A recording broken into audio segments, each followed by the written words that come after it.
Ako si Sara Duterte.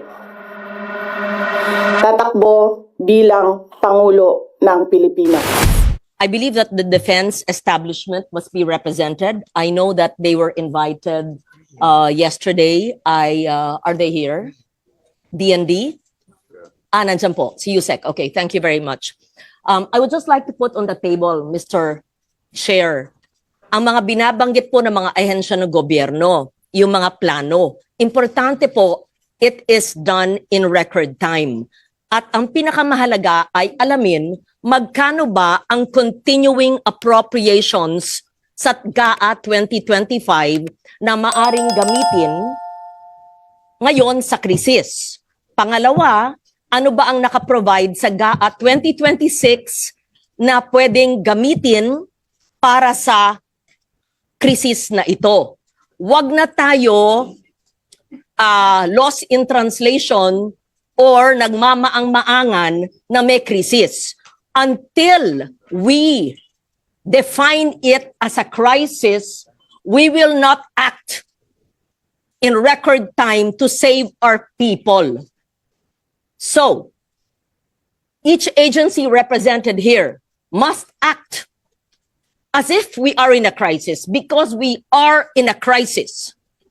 Anybody who says, chill lang tayo, wala namang krisis. No.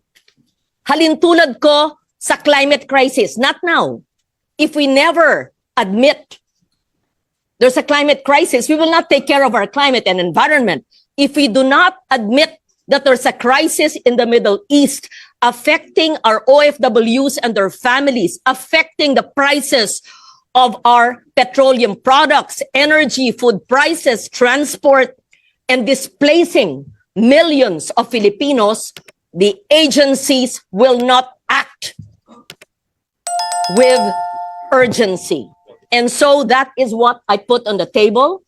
And what I would like to hear, Mr. Chair, is magkano ang pondong available? Hindi promise ha, hindi saro na walang NCA. From continuing appropriations in GAA 2025, and how much was appropriated? Because of course, we did not know there was going to be a crisis of soft, meaning assistance to fisher folks and farmers, contingency fund. The NDREAM fund can be used. Hindi naman yan lang sa bagyo. Yan ay pwede rin gamitin. But if we have appropriated it in GAA 2026, may pera na ba? And I know we don't have money yet because even DPWH projects are all FLR. So DBM must explain that as well. So every agency, whether agriculture or DMW or DOE, DOLE, yes. How do we cushion the impact? I lay that as my premise, Mr. Chair, and you being the chairman of the Committee on Finance, because we can have all these PowerPoints, pero pag kumakalam ang tiyan ng mga mangingisda, ng mga drivers, ng mga sa transport sector, ng lahat, ang dating middle class ay ngayon lower class na at hirap. So gusto natin makita ang pag-translate ng mga PowerPoint na yan na ginawa sa mga air-condition na tanggapan into actual jobs created, actual food on the table of every affected Filipino family. And I will ask, I need to know the answer. Dapat to on the ground ha, on the ground. Hindi tayo parang budget hearing tapos prospective. Paliwanag ng DTI, paliwanag ng DA, paliwanag ng DOE, paliwanag ng DBM, ipaliwanag ng lahat kung paano at ilan ang mapapakain natin. Kamukha sinabi, 40,000 farmers and fisher folks ang matutulungan ng subsidiya. Alam naman ng expert natin sa agrikultura at fisheries, hindi lang 40,000. Yung iba, hahayaan na lang natin mamatay o magutom. That's my opening statement pa lang at gusto ko malaman ang maliwanag on the ground na kasagutan. At isa pa, Mr. Chair, sigurado akong natanong mo na o tatanungin mo. Anong mga pondo sa 2025. Ang hindi nagagamit na pwedeng wag na ito. Ano sa 2026 na tatawagin nating I'll call a spade, luho na travel, party-party, cancelin lahat yan. At paano yung pamamaraan na ikalap yung pondong yan para ibigay hindi lang sa piniling 40,000 na magsasakat mangingisda, lahat. At lahat ng mga drivers, lahat ng mga apektado sa krisis na ito. And I bring it back to my first statement. We must first admit that there is a crisis for us, for all of us, to act with urgency. And we must admit that it can't be the usual way things are.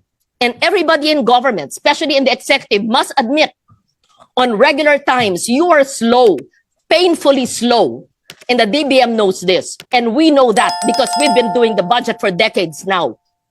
Your utilization, your implementation is so slow, with the exception of some agencies like DSWD.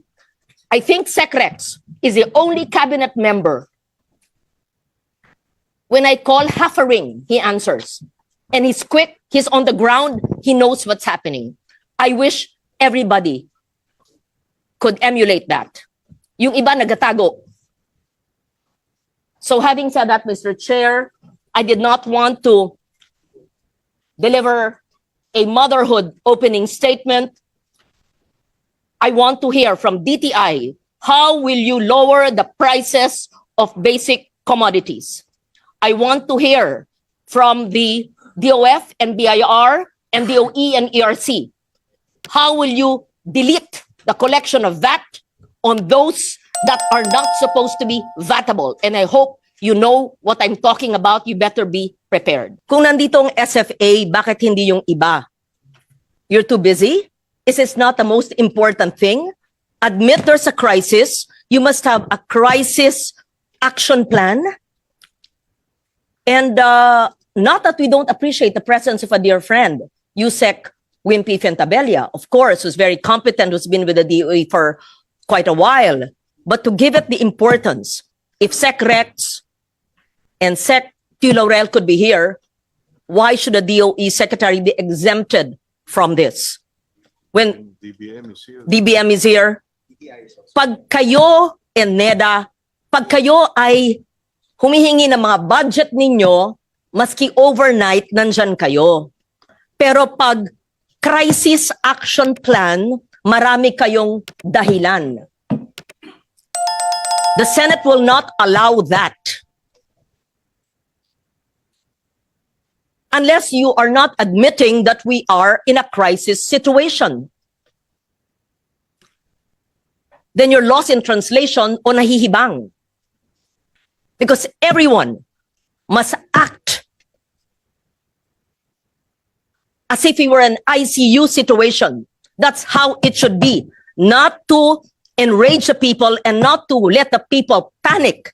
But on the contrary, if they see the government on the ground and having more than what the chair mentioned, so-called motherhood statements, not just curated PowerPoints. We want to see your action plan. How many people, families will be positively affected, if any? And what are the monies, the funds needed for continuing appropriations? And what are the line items in GAA 2026 na pwedeng ikalap maging savings para ito ang gagamitin? Tapos sasagutin ng DOF at ng DBM saan manggagaling ito considering 2.5 months pa lang at aminadong wala pang pera ang gobyerno. Pinapaasa ang mga tao tapos walang ibibigay. Hindi pwede yon. Tapos wala pa ang ibang kabinete dito. Pag sa ibang bagay, mabilis pa sa alas 4. Pero sa krisis, wala. Ano ba kayo? So, Ako po tinatanong yung ilang cargo. Simple question. If the DOE says that all it needs is congressional approval and the PNOC has the funds. And you said that the letters were sent because it is important that the people know that letters are not sitting in the Senate without action. We would know if there is a letter that is deemed urgent. Kasi wala ang inyong DOE secretary eh. Wala dito eh. E nandito siya last week. Sinabi ba niya sa chairman ng Energy? Sinabi ba niya sa leadership sa Senado? Wala. Ang kanyang linalabi yung biofuel. Sinabi ba yan? Because this is so urgent. It did not come from us. It came from the DOE. May I just know the date? Sir, I know you're a technical person and you seem very knowledgeable. I just need to know, it's an admin matter. Can we kindly put on record after this presentation, Mr. Chair, just bear with me, so that hindi ang itsura nakapending sa Senado, tapos sasabihin nyo, kasi po nag-break, excuse me, hindi po nag-break ang Senado na hindi inaaksyonan ang hinihiling ng executive. Dalawa ang inyong hiningi. Excise tax, napasa namin. At sabihin nyo on the record, kailan nyo mai-implement yan, at ang gulo ninyo. Sinabi nyo, excise tax, kailangan urgent. Nung napasa namin, sinabi, we will see. Yan, galing sa inyo yan ha, kung gagamitin. Tapos, the next day, o sige na nga. Ano ba? Ano ba? Kailangan ba? Hindi. It was deemed urgent, napasa. Tapos, pagkapasa namin, we will see. I'm quoting the executive, nanggaling sa inyo yan. Tapos ngayon, gagawin na. And cite the impact, mararamdaman pa. Yun ang sabi ng chair no, ni Senator Pia. Ano ang ramdam sa pagbaba o pagkaltas ng excise tax? Yung biofuel, maraming concerns sa mga coconut and sugar farmers. Pero itong sinabi niyong low-hanging fruit, congressional approval. Tapos nagsabi po kayo, sir, with all due respect kasi po nag-break. Hindi po magandang pakinggan yan. Hindi po mag-break ang Senado kung sinabi niyong kailangan ng congressional approval ang paggamit ng PNOC ng kanilang pondo. Pakilagay po sa record after your presentation and we give a chance to the others, Mr. Chair. Because it's important na hindi tinuturo sa atin na nag-break tayo kaya ang PNOC hindi makagamit ng kanyang pera. That's unfair. Eh, ang secretary nga ninyo wala dito eh. Kung anong pamumulitik ang ginagawa na naman ng sekretary nyo. Hindi pwedeng tinuturo-turo nyo kami. Hindi nyo pwedeng sinasabi, makinig kayo. Huwag kayo nagpapalusot dito ha. Sinasabi nyo, yung letter na sa inyo eh. Tapos nag-break kayo.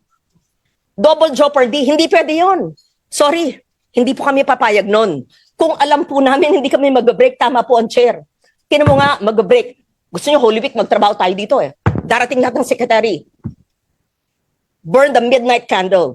Walang labasan sa kwarto hanggang hindi nakita ang pagtulong sa itang tao. Pero wag niyong sasabihin na nag-break kami kaya hindi napasa yung hiniling ng DOE na congressional approval. Hindi po, sir. Hindi niyo kasalanan yon kasi wala ang inyong sekretarya. I can't think of anything more important than this hearing convened by the chair. And if the other cabinet members are here, why could the most important department not be present? Thank you, Mr. Chair.